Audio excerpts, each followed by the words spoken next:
Hola, soy Daniel Tonietti y este es el segundo capítulo del episodio sobre pobreza, riqueza y desigualdad con la participación especial de Juan Grabois. Quiero plantear acá un matiz o un punto o el contraplano de todo lo que estamos hablando. Van 25 minutos de este episodio muy interesante con la participación de Juan Grabois hablando de pobreza y no hablamos del contraplano, del revés de la trama, de los ricos, porque lo que también revela el último informe sobre la distribución del ingreso del INDEC es que los ricos son cada vez más ricos y que la Argentina es un país fundamentalmente desigual.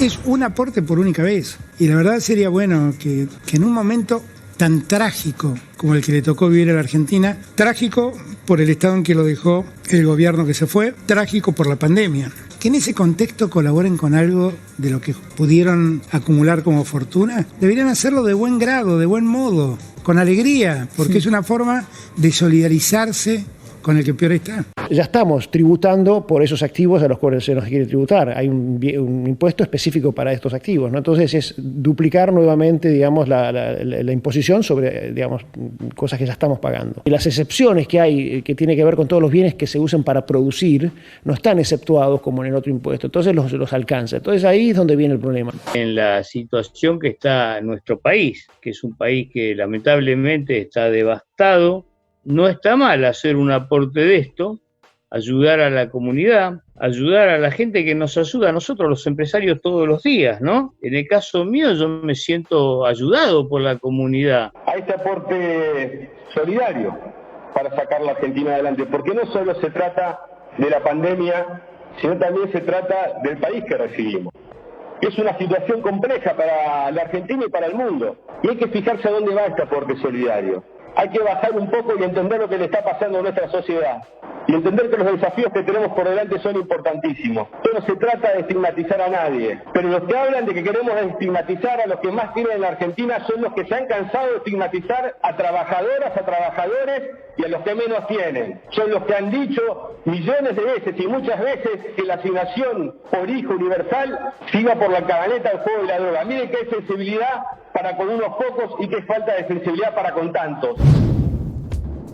Creo que el número es muy impactante. El 20% más rico se lleva el 50% de la torta y el 80% se lleva el otro 50% de la torta. Que la diferencia entre los ingresos de los 10% más ricos al 10% más pobre es de 25 veces. Que cada vez, además de ser más pobre, es más desigual la Argentina. ¿Y qué hay acerca de la riqueza? Que también, a ver, la pobreza está muy visibilizada, ¿no? Y en algunos aspectos romantizada.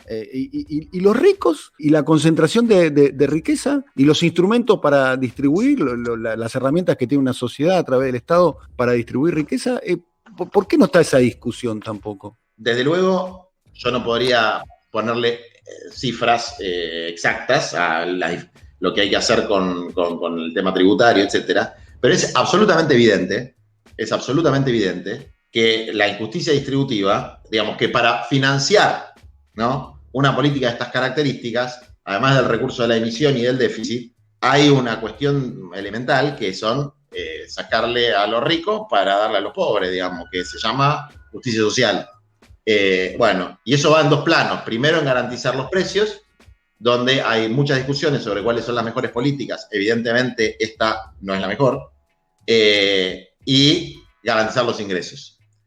Las dos cosas se pueden hacer. En las dos cosas hay cosas que son de una obviedad absoluta y en los dos puntos no se están tomando las decisiones, ¿no? Eso es un poco la calentura, la decepción, la bronca y la preocupación que tenemos muchos militantes que venimos de la lucha social, que no habíamos participado en la lucha política y que nos unimos a la lucha político-partidaria para derrotar el macrismo y para constituir un gobierno que lograra, no sé con cuánto se fue Macri, con 38, etcétera, que lograra bajar varios puntos de pobreza, no subirlos, digamos. Y lo de la pandemia, insisto, es un problema, obviamente, pero no es que la pandemia generó esto. Esto es un problema también de la política. Y si uno ve medidas que se toman en otros países racionales, como el paquete de Estados Unidos de estímulo, e incluso la medida que tomó Bolsonaro en Brasil, que se le impuso el Congreso, ¿no?, pero que después la capitalizó él en un momento, fueron mucho más expansivas que las nuestras. Entonces, esto me parece que es una cosa que hay que plantearlo. Para combatir la pobreza hay que discutir la riqueza, pero no solamente discutirla, sino tener el coraje político para tocar algunos intereses que yo creo que en este momento no se quieren tocar, o no se ha decidido tocar, o como son los únicos que presionan, bueno, gana el que más presiona. Entonces, tal vez a nosotros nos ha llegado el tiempo de empezar a presionar, ¿no? Es una duda existencial, ¿no? Que tenemos varios. Juan, déjame meter una cosa más. Voy a una charla, discusión que tuvimos acá cuando se habló del tema impuesto a las ganancias. Y un debate que se dio entre los tres, particularmente lo encabezó Alfredo, era que era una medida inequitativa porque de alguna manera estaba aflojando el bolsillo de sectores que dentro de todo tienen algún ingreso estable, tienen algunas facilidades. Regresiva, la definió como regresiva. Bueno, estoy de acuerdo con Alfredo. Ahora pienso esto, ¿sí? Y pienso todas las medidas, por ejemplo, un ingreso universal, que puede haber una coincidencia plena, por lo menos en esta mesa y creo que en muchos sectores. Después aparece otra discusión y ahí tiene que ver un poco también lo que ocurre dentro del Frente de Todos o dentro del panperonismo, o llamemos como quiera todo ese universo del sector, que es esta idea de que también hay algunas medidas para sectores vulnerables que caen mal en los sectores medios y que también es un universo no solo electoral, sino un universo que vos necesitás, que un gobierno necesita, que debe contentar, que debe satisfacer, y que tiene expectativas totalmente distintas a los sectores vulnerables. Bueno, que muchas veces pueden parecer antagónicas también.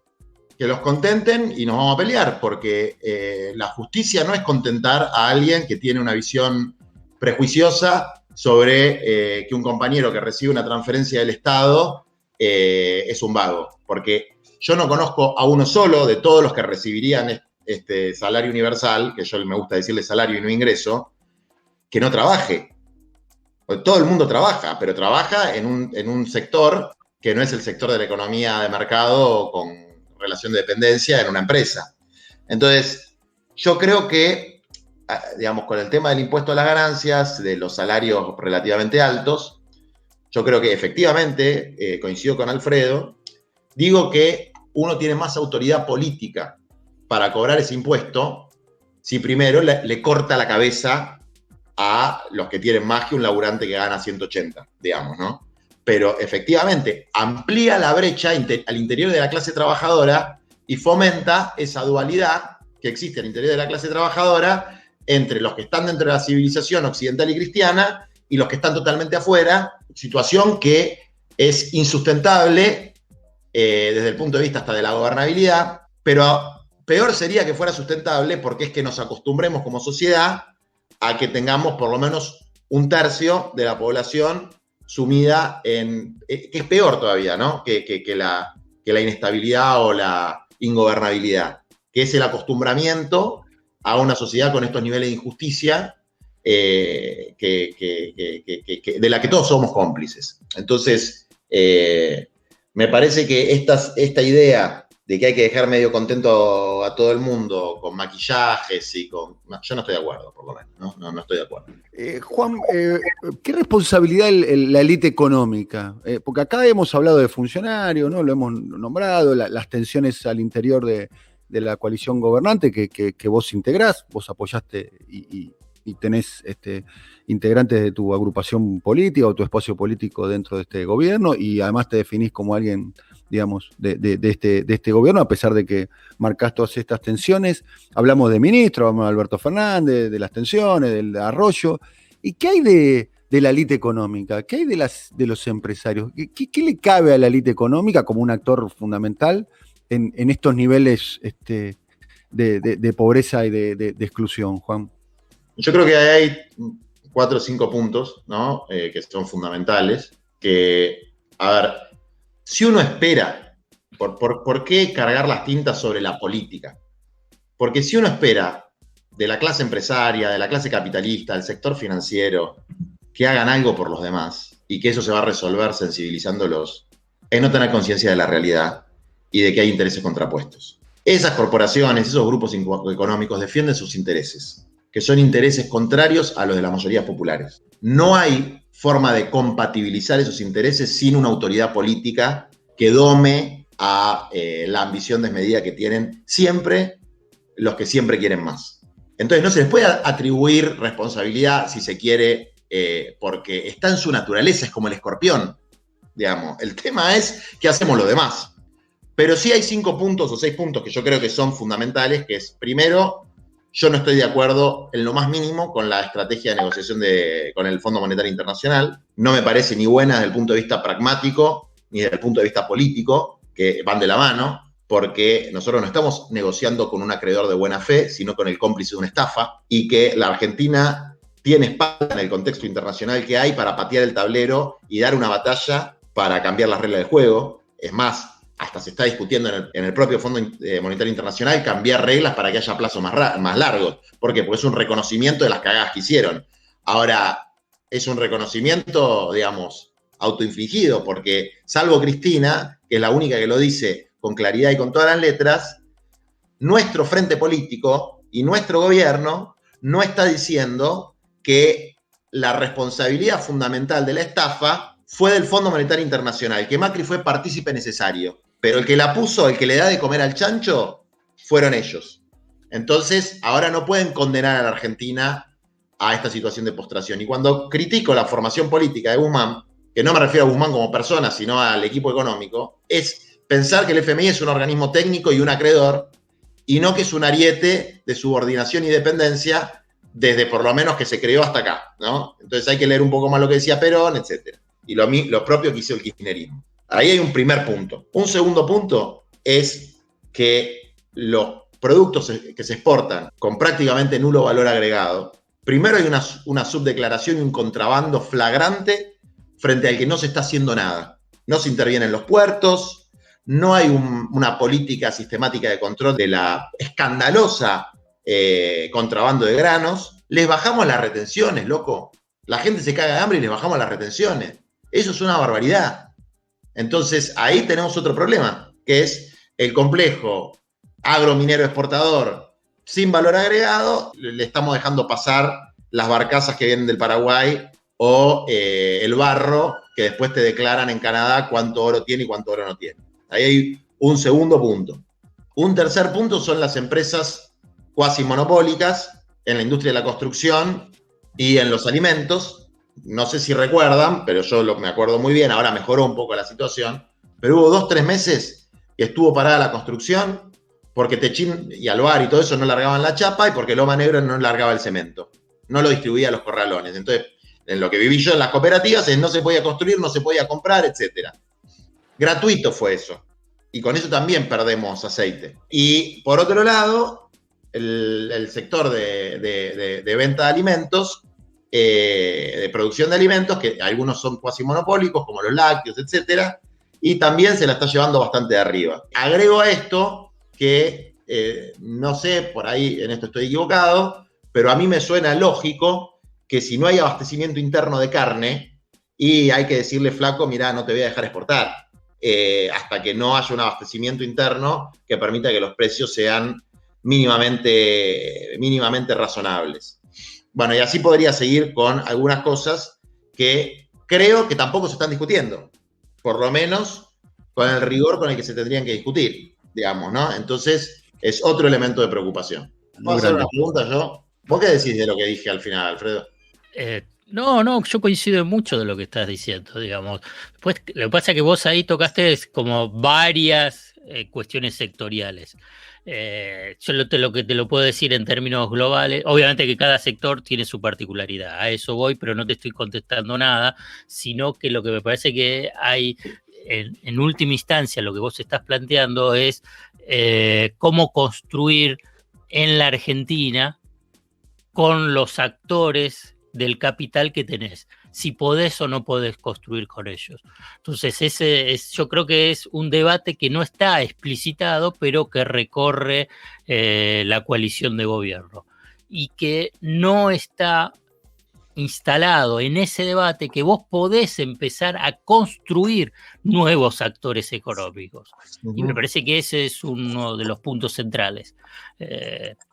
Por ejemplo, para cerrarlo, para que quede incluso todavía muchísimo más explícito.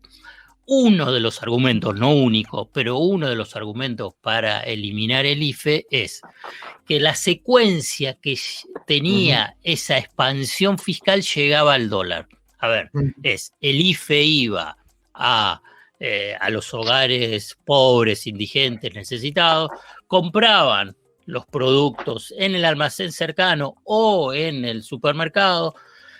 Ese dinero iba después ¿a quién? A los proveedores mayoristas, esos proveedores mayoristas al fabricante de los alimentos, o sea, las grandes empresas, las grandes corporaciones. ¿Qué hacían esas empresas? Iban y compraban dólares y tenían la presión.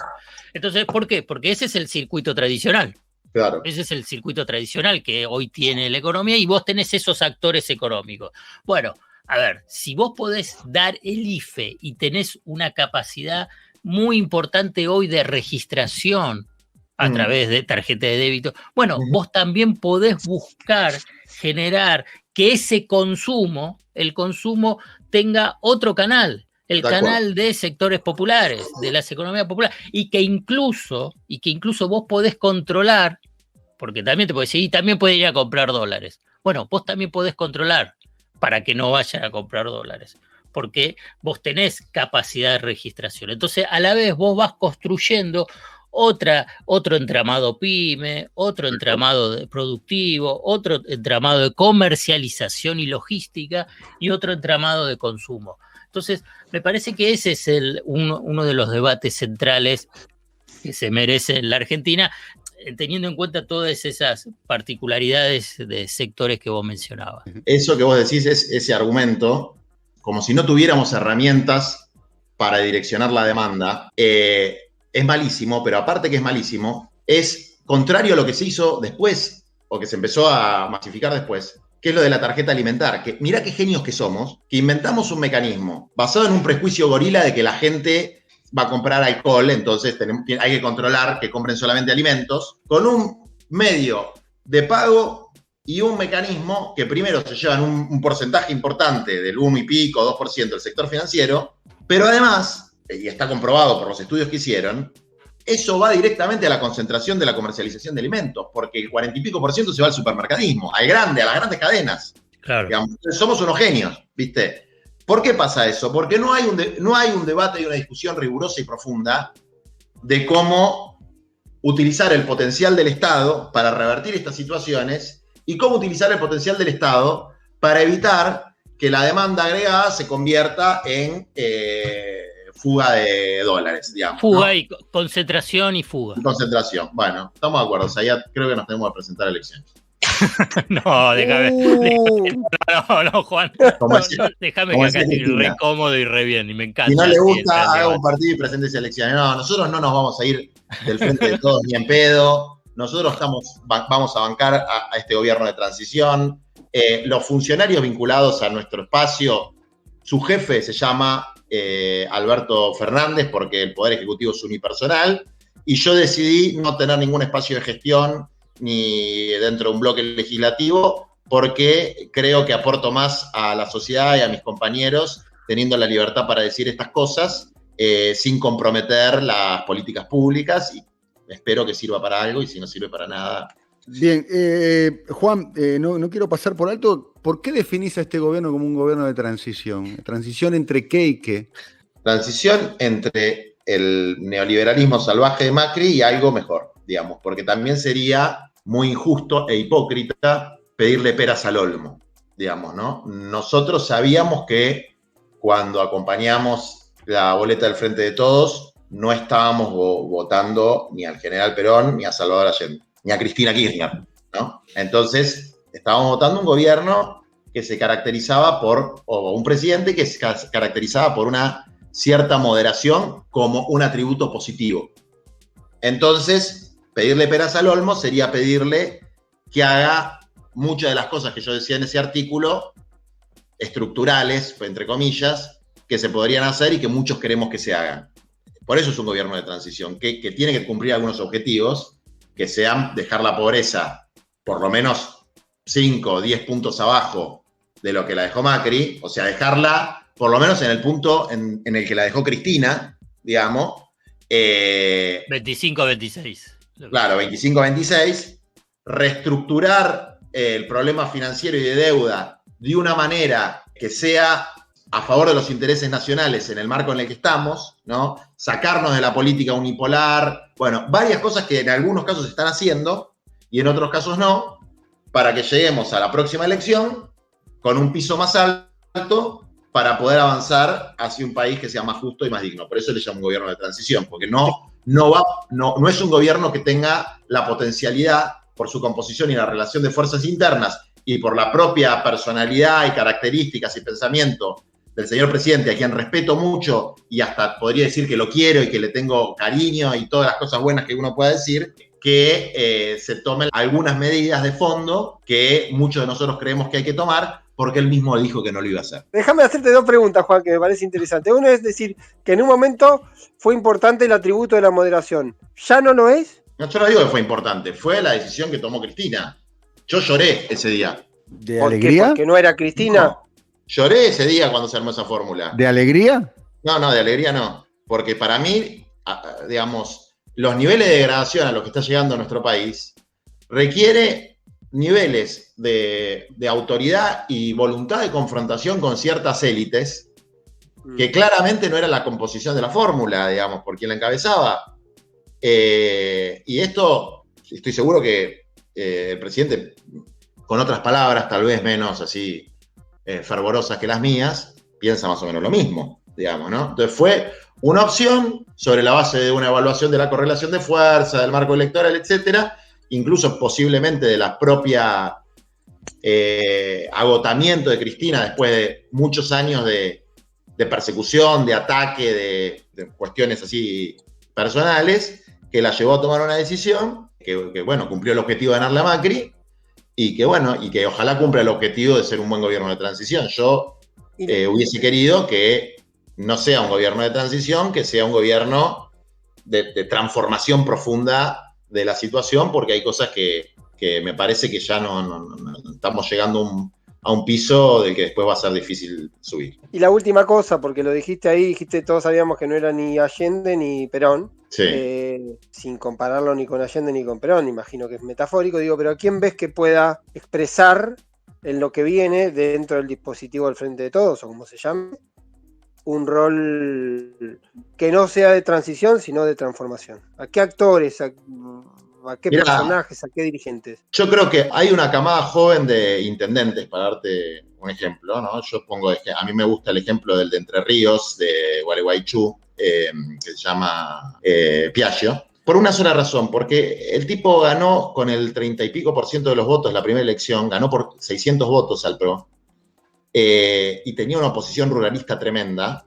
Tomó una medida durísima, que es prohibir el glifosato en una zona rural, y después ganó con el 65% de los votos, ¿no? No lo estoy postulando para presidente ni nada por el estilo, pero estoy diciendo, es un ejemplo de que confrontar con el poder no necesariamente te lleva a perder una elección. A mí me gusta la enunciación que hace Máximo, digamos, después hay que ver, digamos, cómo se traduce eso en un proyecto de país, en un armado político potente para poder hacer las transformaciones que se realizan, y creo mucho en mi generación, o sea, los sub 40, por ahí, digamos, que puedan impulsar este tipo de procesos, digamos, ¿no? Pero hasta ahí un poco el panorama que te pone la propia Cristina, si tiene ganas de volver a postularse. Bueno, por ahí ya es adelantar un debate cuando hoy tenemos que poner el eje en que la transición sea una muy buena transición y hacer fuerza para que se tomen las medidas de reducción de la pobreza, reducción del sufrimiento de nuestro pueblo, y que Alberto pueda hacer un muy buen gobierno de transición y que llegue el fin de su mandato y pueda decir, dejé el país mucho mejor de lo que lo recibí. Bueno, muchachos, cerramos, seguimos, hacemos una asamblea. ¿Cómo la vemos? Puchu, Pablo. Me pareció genial. Hacemos una marcha. Yo tengo una pregunta también. A mí me quedó una pregunta, porque nombró como dos continuadores del proyecto a Máximo Kirchner y el intendente de Gualeguaychú. Me parece que es más Máximo Kirchner que el intendente de Gualeguaychú. No, nombro figuras políticas que han desarrollado Claro. Y también nombré a Cristina. Nombraste a Cristina. Bien. Que han desarrollado una práctica militante planteando cosas que implican otra forma de relacionarse con las élites, para usar los términos de Alfredo, ¿no? Por ejemplo, el impuesto a las grandes fortunas, que lo militó Máximo y que eso muestra algo que a mí me gusta, una música que a mí me gusta cómo suena y que me parece que va bien, qué sé yo. Desde luego no es un problema de una sola persona, es un pueblo que tiene que luchar, que tiene que movilizarse, que tiene que participar activamente, es un equipo de gestión que combine honestidad con excelencia y con un esfuerzo y con un conocimiento de la realidad, que yo no sé si eso existe hoy en el mercado de la política, con salir de la idea de que hay que cumplir un physique du rôle, y uso esa palabra porque me lo dijo un político muy importante, es decir, que tener ministros blancos, lindos y porteños que peguen bien para mostrar que no somos Bolivia.